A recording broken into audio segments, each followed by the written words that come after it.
It's Sean McGee here, the Stop Smoking Expert, and today what I'd like to do is take you through the first part of a presentation on the relationship between smoking and the subconscious mind.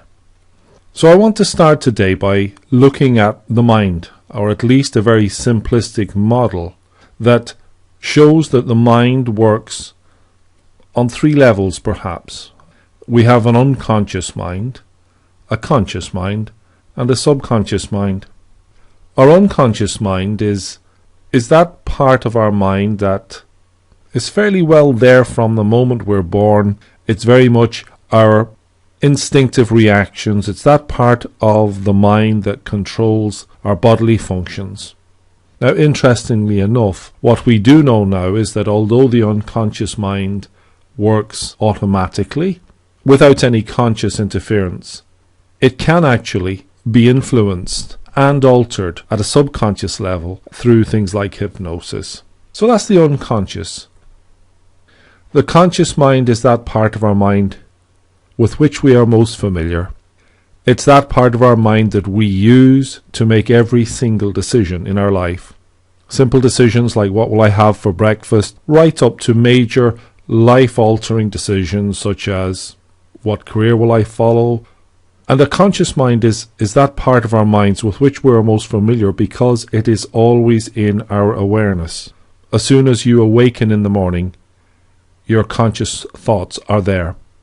Now, our conscious mind is a little like the captain on a seagoing ship, making all the decisions, plotting a direction. However, what we do know is that our conscious mind has a very narrow focus. The brain scientists, the neurologists, tell us that our conscious mind can only deal with between 5 or 7 chunks of information at any one time.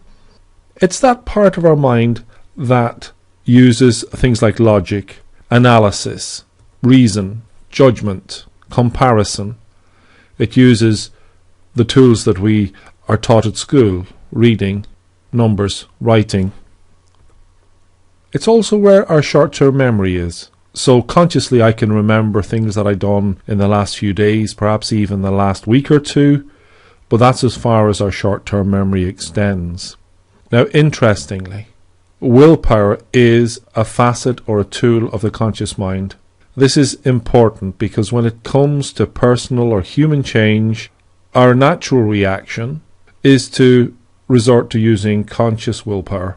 And as many people unfortunately will know from bitter experience, willpower alone isn't enough to make change very often, especially when it comes to a deeply ingrained habit such as smoking. Now, our subconscious mind, again, it's something that comes almost pre-programmed. It's very much an emotional mind, doesn't comprehend logic or reason quite so well. It's all about feelings and emotion. It has an incredible capacity to process data and information. It takes its instruction from our conscious decision, and in some ways, it is like the crew on the ship.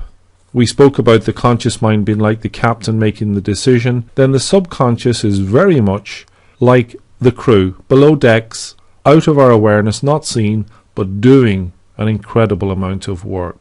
This emotional mind has an incredible capacity. It serves a lot of very important functions, and among them, its prime function is to make sure that we are safe, to ensure our protection and our survival.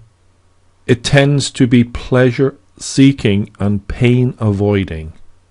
And another significant aspect of the subconscious is that it always seeks to keep us behaving in accordance with the person we believe ourselves to be. So it is greatly influenced by not just feelings, but also by self-image, beliefs, and values. Our subconscious mind is again where our long-term memory is, and I can attest to many experiences of using hypnosis and having people bring up vivid memories from their earliest lives. It's very much in tune with imagination. It loves creativity, colours, music, beat, rhythm. It's where our skills go. Those repetitive behaviours that we can do competently and accurately without conscious awareness. They're simply stored and operated from our deeper subconscious mind.